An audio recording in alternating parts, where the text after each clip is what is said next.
करीब करीब 24 लाख के आसपास माँ बाप जो हैं कर्जे में डूबने वाले हैं इन सर्दियों में। अब आप कहोगे ऐसा क्यों, मैं ऐसे क्यों बोल रहा हूँ?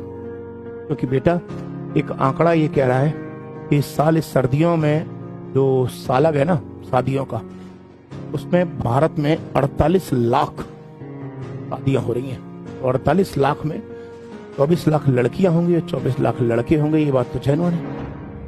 अब 24 लाख लड़के तो बर्बाद होने जा ही रहे हैं, वो तो छोड़ दो, मैं उनकी बात नहीं कर रहा।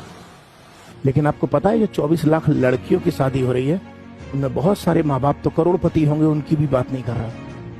लेकिन 24 लाख में से करीब करीब 21-22 लाख के आसपास माँ बाप या तो गरीब हैं या मिडिल क्लास फैमिली से हैं।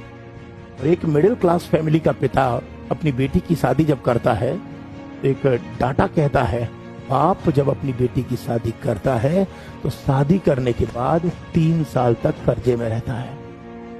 और 3 साल तक जब बाप कर्जे में रहता है और उसी शादी में जब आम आदमी जाता है तो क्या बोलता है, रोटियां ठंडी पड़ी हैं। क्या बोलता है, मटर पनीर में पनीर नहीं है। क्या बोलता है, रसगुल्ले ठंडे पड़े। क्या बोलता है कि शादी में इंतजाम अच्छा नहीं है।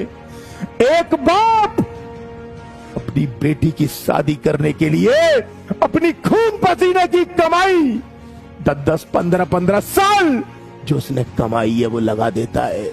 और तुम जब एक वक्त की रोटी खाते हो उसकी दावत में जाकर तो उसमें नुक्स निकालते हो।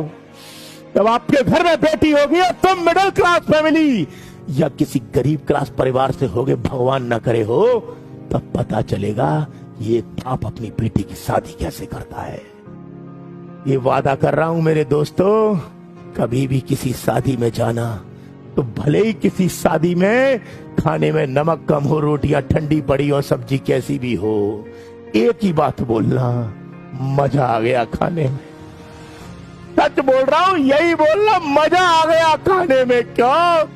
क्योंकि अगर तुमने ये बोला कि रोटियां ठंडी पड़ी है, सब्जी में नमक नहीं है, पनीर अच्छा नहीं है, और अगर ये लड़की के बाप ने सुन लिया ना तो मर जाएगा वो अंदर से। क्योंकि वो यही सोचेगा कि मैं अपनी बेटी की शादी नहीं कर पाया ठीक से। इसलिए प्लीज मेरी सभी भारतवासियों से विनती है कि भले ही किसी शादी में खाना अच्छा हो या ना हो, खाना सब अच्छा होता है यार।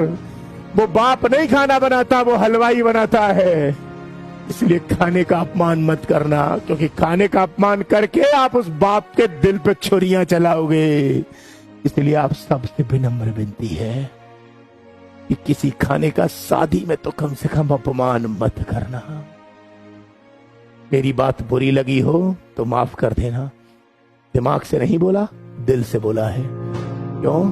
क्योंकि मैं रोज आए दिन यही चीज है देखता हूं। जब भी शादियों में जाता हूं तो निश्चित रूप से आज की युवा पीढ़ी या आजकल के लोग कहीं ना कहीं उसमें नुक्स निकालते हैं। तो कृपया करके ऐसी एक्टिविटीज को अंजाम मत दीजिएगा। जल्द मिलूंगा, फिर मिलूंगा। तब तक के लिए आप सभी को बहुत सारा प्यार,